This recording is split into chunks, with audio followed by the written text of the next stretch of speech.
Ito po tayo ng yellow pin. Tawag na peas, butter, garlic. Ayan, may dairy cream po siya. Saka maraming bawang.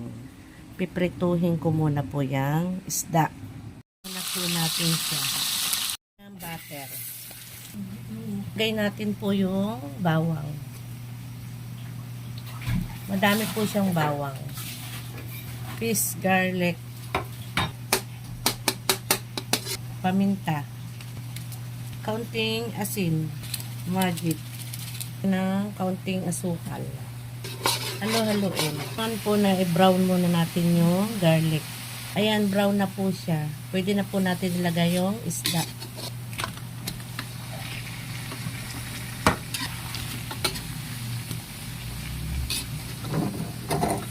Ayan na po siya, oh.